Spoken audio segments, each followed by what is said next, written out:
العالمین کا احسان ہے کہ جس نے ہمیں رمضان المبارک کا مہینہ نصیب کیا۔ اس رمضان المبارک کے مہینے میں ہم نے اللہ رب العالمین کی بارگاہ میں کچھ حاضری دی، کچھ عبادت کی، دن کا روزہ رکھا، راتوں کا قیام کیا، قرآن مجید کی تلاوت کی۔ یقیناً یہ سب کچھ اللہ رب العالمین کی توفیق کے ساتھ ہی ممکن ہوا۔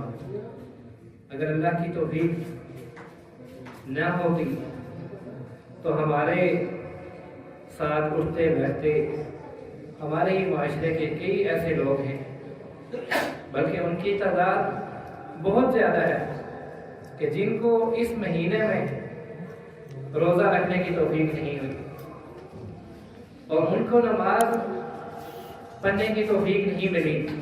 حتیٰ کہ کئی ایسے لوگ ہیں کہ جنہوں نے مسجد کا رخ تک نہیں کیا۔ تو یہ سب سے پہلے اللہ رب العالمین کا شکر ادا کرنا۔ اللہ رب العالمین نے فرمایا ایام معدودات، یہ گنتی کے چند دن ہیں۔ یہ جو مہینہ ہے یہ گنتی کے چند دن۔ صحابہ کرام رضوان اللہ علیہم اجمعین کا جو دور تھا، نبی کریم صلی اللہ علیہ وسلم کا جو دور تھا، وہ بڑا بابرکت دور تھا۔ اس دور میں کہا کہ ایام معدودات، یہ گنتی کے چند دن ہیں۔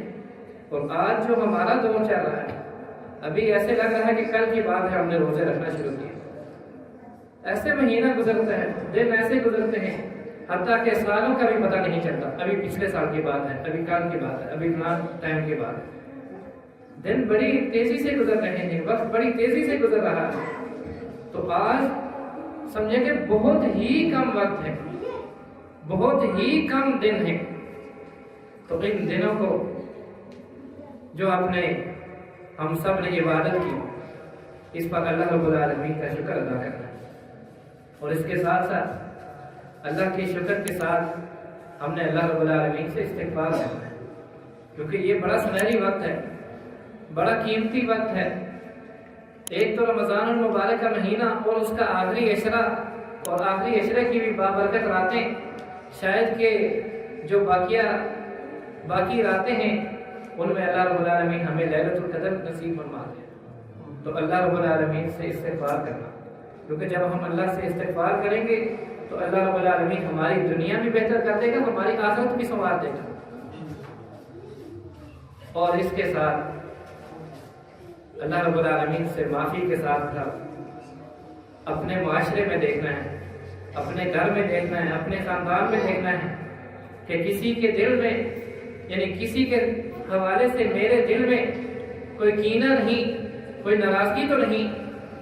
اگر میں عبادت کرتا ہوں، سارا رمضان اپنے آپ کو تھکایا، دن کو بھوک پیاس برداشت کی، رات کو اپنی نیند کو چھوڑ کر اللہ کے سامنے میں کھڑا رہا، لیکن میں اپنے دوسرے بھائی سے ناراض ہوں، اپنے ساتھ اٹھنے بیٹھنے والا جو میرا بھائی ہے، جو میرا دوست ہے، میں اس سے ناراض ہوں، اس کے حوالے سے میرے دل میں کینہ ہے، بغض ہے، تو یاد رکھیے اس عبادت کا فائدہ نہیں ہے۔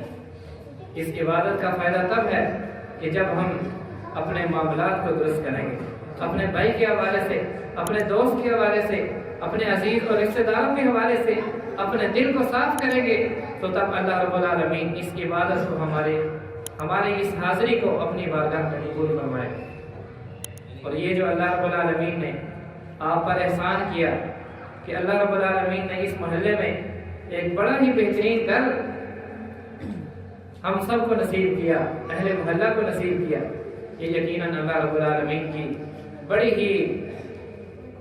ہی توفیق کے ساتھ اللہ رب العالمین کی بڑی ہی انعام ہے اور کرم نوازی ہے۔ تو یہ اہل آسمان کے لیے جس طرح ہمیں زمین والوں کے لیے ستارے نظر آتے ہیں، اسی طرح اہل آسمان کو، ان کو جو اللہ کے گھر ہیں، اللہ کی مسجدیں ہیں، وہ چمکتے دمکتے نظر آتے ہیں۔ تو اس گھر کو جس طرح آپ نے رمضان المبارک کے مہینے میں آباد کیا، خوب ماشاءاللہ یہاں اس مسجد میں روزانہ کے بنیاد پر افطاری اور دروس کا اہتمام، رات کا قیام اور تراویح کا اہتمام، یقیناً یہ بہت بڑی بات ہے، بہت بڑی سعادت کی بات ہے۔ ابھی اس کے ابتدائی دن ہیں، ابھی ابتدا ہی میں اور تعمیر نو بھی جاری ہے، اور ساتھ ساتھ ماشاءاللہ بہت سارے کام بھی اس کے جاری ہیں۔ انتظامیہ اور مولانا احتشام صاحب، اللہ رب العالمین ان کے جہود کو قبول فرمائے، اور آپ سب احباب کا جو تعاون ہے، سب سے زیادہ بڑی جو چیز ہے وہ سب احباب کا اس مسجد کو آباد کرنے میں جو تعاون ہے، اللہ رب العالمین ان کو اپنی بارگاہ میں قبول فرمائے، اور ہماری یہ جو حاضری ہے یہ اس کو بھی اللہ رب العالمین اپنی بارگاہ میں قبول فرمائے۔ اور سب سے پہلے مولانا احتشام صاحب اور اسی طرح آپ سب احباب مبارکباد کے مستحق ہیں کہ ایک بہترین مہینہ آپ نے اس کے شب و روز کو گزارا۔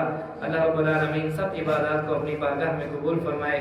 ربنا ظلمنا انفسنا وان لم تغفر لنا وترحمنا لنكونن من الخاسرين ربنا آتنا في الدنيا حسنة وفي الآخرة حسنة وقنا عذاب النار سبحان ربك رب العزة عما يصفون وسلام على المرسلين والحمد لله رب العالمين۔